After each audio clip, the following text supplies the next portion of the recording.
Michelle, I love you so much.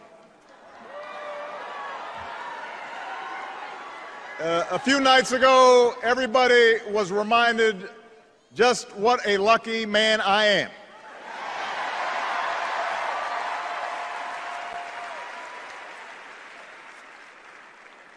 Malia and Sasha, we are so proud of you.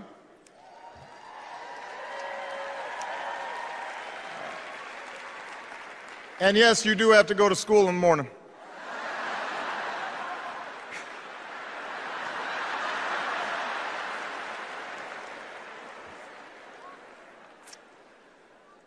And Joe Biden, thank you for being the very best vice president I could have ever hoped for, and being a strong and loyal friend.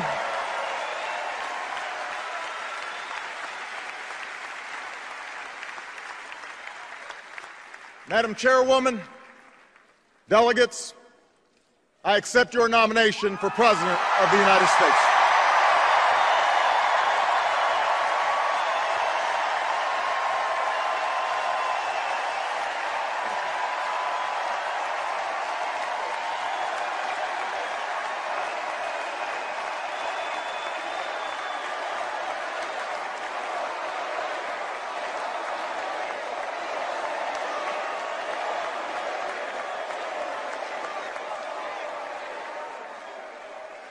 Now, the first time I addressed this convention in 2004, I was a younger man,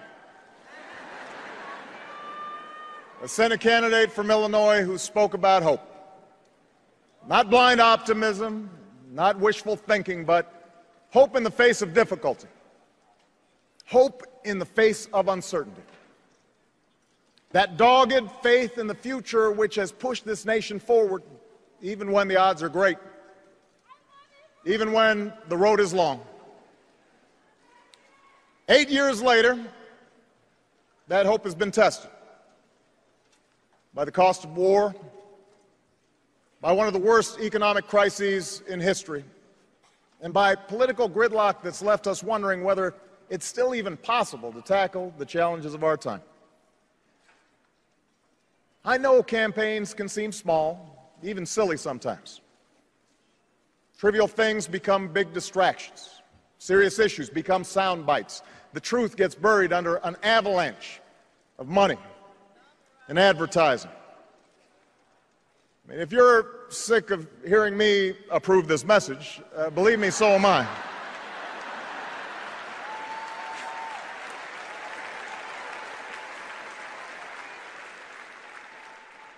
But when all is said and done, when you pick up that ballot to vote, you will face the clearest choice of any time in a generation. Over the next few years, big decisions will be made in Washington on jobs, the economy, taxes and deficits, energy, education, war and peace. Decisions that will have a huge impact on our lives and on our children's lives for decades to come. And on every issue, the choice you face won't just be between two candidates or two parties. It will be a choice between two different paths for America, a choice between two fundamentally different visions for the future. Ours is a fight to restore the values that built the largest middle class and the strongest economy the world has ever known.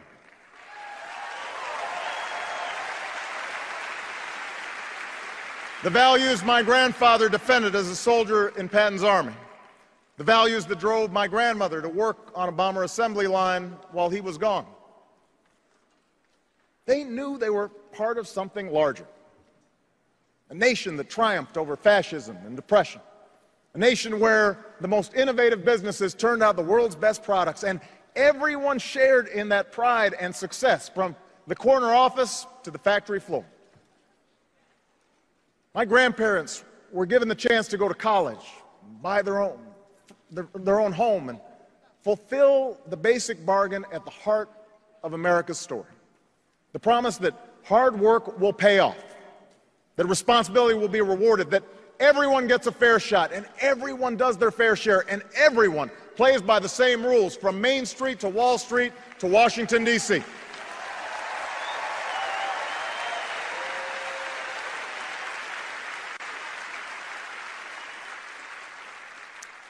And I ran for president because I saw that basic bargain slipping away.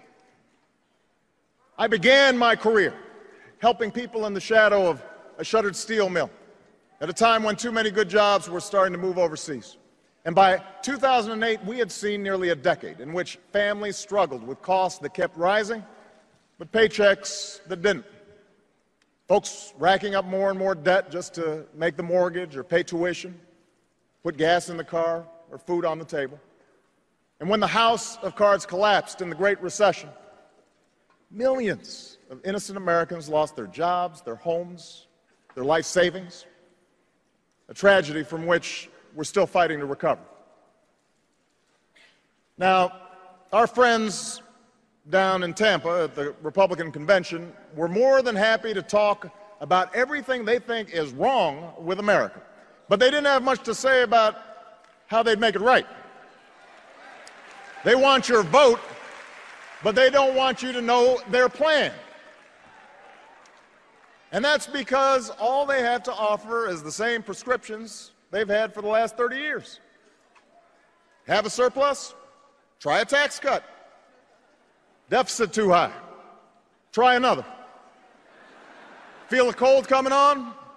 Take 2 tax cuts, roll back some regulations, and call us in the morning.